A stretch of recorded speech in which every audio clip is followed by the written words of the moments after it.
नमस्कार, मैं अर्चना शर्मा। चढ़ती कला टाइम टीवी देख रहे सभी दर्शकों का स्वागत करती हूं। आप देख रहे हैं उत्तर प्रदेश के समाचार।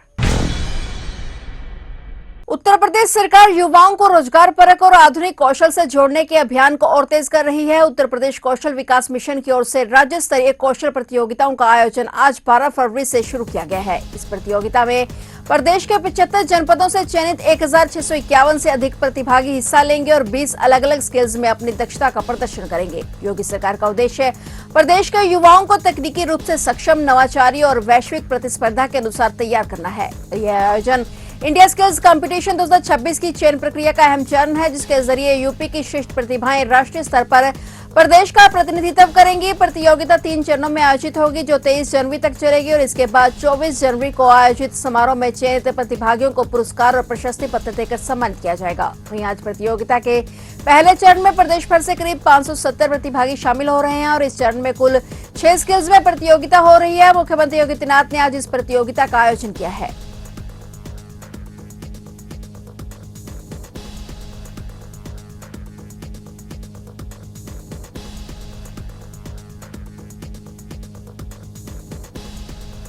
उत्तर प्रदेश में योगी सरकार के कार्यकाल में पुलिसिंग का तरीका तेजी से बदला है। तकनीकी को आधार बनाकर शुरू की गई स्मार्ट पुलिसिंग के तहत यूपी पुलिस का यूपी कोप ऐप और सिटीजन पोर्टल अब आमजन के लिए थाने का डिजिटल विकल्प बनकर उभर रहा है। ऐप के जरिए नागरिक घर बैठे ही एफआईआर दर्ज कराने से लेकर 27 तरह की पुलिस सेवाएं बिना थाने जाए प्राप्त कर रहे हैं, जिससे लोगों को बार बार थाने के चक्कर लगाने से बड़ी राहत मिली है। पुलिस महानिदेशक राजीव कृष्ण ने बताया कि मुख्यमंत्री योगी आदित्यनाथ के निर्देश पर पुलिसिंग को जनकेंद्रित, पारदर्शी और जवाबदेह बनाने के लिए टेक्नोलॉजी को प्रभावी तरीके से जोड़ा गया है। इसका यह नतीजा है कि यूपी कोप ऐप आज डिजिटल पुलिस स्टेशन के रूप में काम कर रहा है। उन्होंने कहा कि ऐप के आने से न केवल सेवाएं आसान हुई हैं, बल्कि निस्तारण में लगने वाला समय भी काफी घटा है। इसके अलावा मैप पर नजदीकी थाना देखने की सुविधा भी दी गई है, जो संकट के समय मददगार साबित हो रही है। डीजीपी ने कहा कि टेक्नोलॉजी आधारित सेवाओं से पुलिसिंग अधिक जवाबदेही हो रही है और नागरिकों को त्वरित न्याय और राहत देना ही स्मार्ट पुलिसिंग का उद्देश्य है।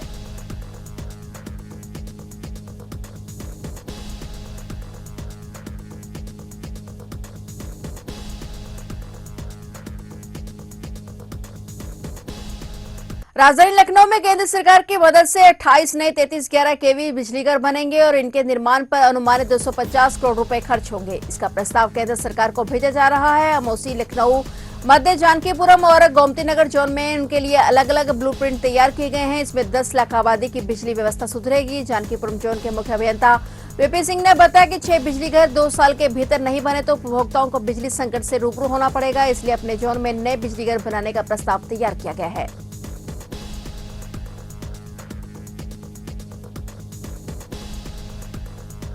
SAEL सोलर पावर कंपनी के प्रोजेक्ट की मंजूरी के लिए घूस मांगने के मामले में तत्कालीन इन्वेस्ट यूपी के सीईओ निलंबित IAS अभिषेक प्रकाश को केस में आरोपी बनाया गया है। ये कदम एसआईटी ने जांच के दौरान मिले साक्ष्यों और बयानों के आधार पर उठाया है। उनके बयान दर्ज करने के लिए एसआईटी ने नियुक्ति विभाग से अनुमति भी मांगी है। कंपनी के प्रतिनिधि विश्वजीत दास ने 20 मार्च 2025 को गोमती नगर थाने में एफआईआर दर्ज कराई थी। उसमें कहा गया था कि उन्होंने यूपी में सोलर सेल और सौर ऊर्जा से जुड़े उपकरणों के लिए इन्वेस्ट यूपी में आवेदन किया था। तब वरिष्ठ अधिकारी ने उनके संपर्क के लिए निकांत जैन नाम के व्यक्ति को भेजा, जिसमें प्रोजेक्ट को मंजूरी के लिए रिश्वत मांगी और जब रिश्वत देने से इनकार किया गया तो उनकी फाइल रोक दी गई। मामले में मुख्यमंत्री ने तत्काल सीईओ अभिषेक प्रकाश को निलंबित कर दिया था और निकांत जैन को गिरफ्तार कर जेल भेज दिया गया था। मामले की जांच के लिए एसआईटी गठित की गई थी। एसआईटी ने अभिषेक प्रकाश को आरोपी बनाया है और इसके साथ ही उसके खिलाफ विजिलेंस जांच भी चल रही है। मेरठ के सरदना क्षेत्र के कपसाड़ गांव में मां की हत्या कर बेटी को अगवा करने वाले मुख्य आरोपी और युवती को एसजीएम 2 कोर्ट में पेश किया गया, जहां पर कोर्ट रूम में रूबी ने अपहृत की घटना से इनकार कर दिया है। उसने बताया कि वे लोग 3 साल से रिलेशन में हैं और दोनों का बयान दर्ज कराने के बाद पुलिस ने मुख्य आरोपी पारस को 14 दिनों की न्यायिक हिरासत में भेज दिया है, जबकि युवती को नारी निकेतन भेज दिया गया है। बता दें कि जिले में सरगना क्षेत्र के कपसाड़ गांव में मां की हत्या कर बेटी को अगवा करने वाले मुख्य आरोपी को पुलिस ने वारदात के तीसरे दिन शनिवार को हरिद्वार से गिरफ्तार किया था। गिरफ्तारी के बाद ही वह युवती भी सकुशल बरामद कर ली गई थी, जिसकी तलाश में पूरा प्रशासन पिछले 2 दिनों से लटमोड़ पर था। पुलिस जांच में सामने आया कि पारस, सोम और रूबी एक ही गांव के इंटर कॉलेज में साथ पढ़ते थे और इंटरमीडिएट की परीक्षा पास करने के बाद उनके रास्ते अलग हो गए थे। फिलहाल पुलिस का कहना है कि आगे की कानूनी कार्रवाई पूरी सख्ती से की जाएगी।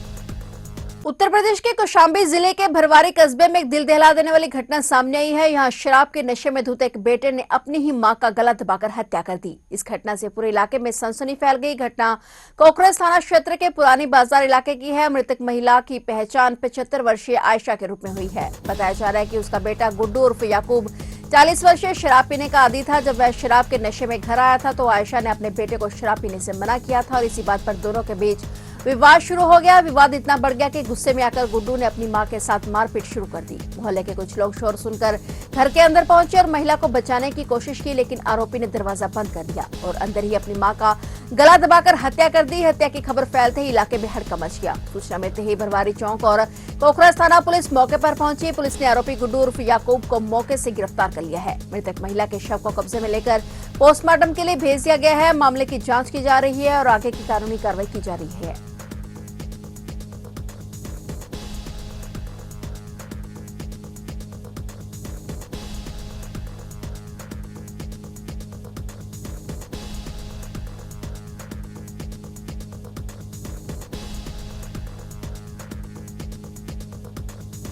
उत्तर प्रदेश के देवरिया जिले में योगी सरकार का बुलडोजर एक्शन देखने को मिला है। देवरिया शहर में स्थित अब्दुल गनी शाह बाबा की मजार को प्रशासन ने गिरा दिया है। यह मजार सरकारी बंजर जमीन पर अवैध रूप से बनाई गई थी। इस मामले की शिकायत देवरिया सदर के विधायक शलभ मणि त्रिपाठी ने मुख्यमंत्री योगी आदित्यनाथ से की थी और इसके बाद प्रशासन ने कार्रवाई तेज की और यह मामला देवरिया की एसडीएम कोर्ट में चला गया। प्रशासन की निगरानी में कई बार जमीन की पैमाइश कराई गई, जिसमें साफ पाया गया कि मजार सरकारी जमीन पर बनी हुई है और इसके बाद एसडीएम कोर्ट ने जमीन को सरकारी बंजर भूमि घोषित करते हुए मजार को हटाने का आदेश दिया और मजार कमेटी ने भी कोर्ट के फैसले को स्वीकार कर लिया था और कमेटी के अध्यक्ष राशिद खान ने लिखित में प्रशासन को बताया कि मजार अवैध जमीन पर बनी है और इसे हटाने में वह पूरा सहयोग करेंगे। हालांकि प्रशासन ने भारी पुलिस बल के साथ 3 बुलडोजर मौके पर भेजे और इसके बाद मजार को ध्वस्त करने की कार्रवाई शुरू की गई। पूरे इलाके में सुरक्षा व्यवस्था कड़ी कर दी गई ताकि कोई अप्रिय स्थिति न बने। प्रशासन का कहना है कि आगे भी सरकारी जमीन पर किए गए सभी अवैध कब्जों पर इसी तरह की कार्रवाई जारी रहेगी।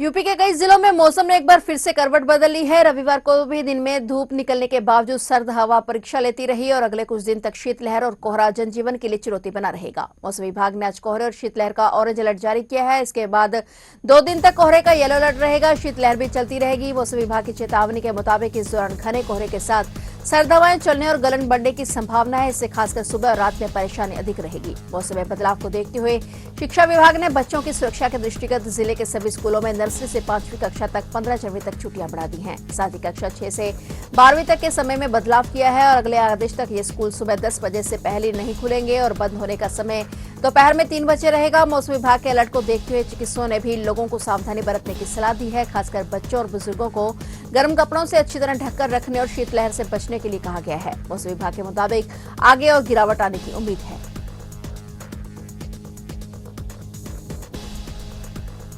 तो आप देख रहे थे उत्तर प्रदेश के समाचार और नए समाचारों के साथ फिर से हाजिर होंगे। तब तक के लिए देखते रहिए चढ़ती कला टाइम टीवी और अब मुझे दीजिए इजाजत। धन्यवाद।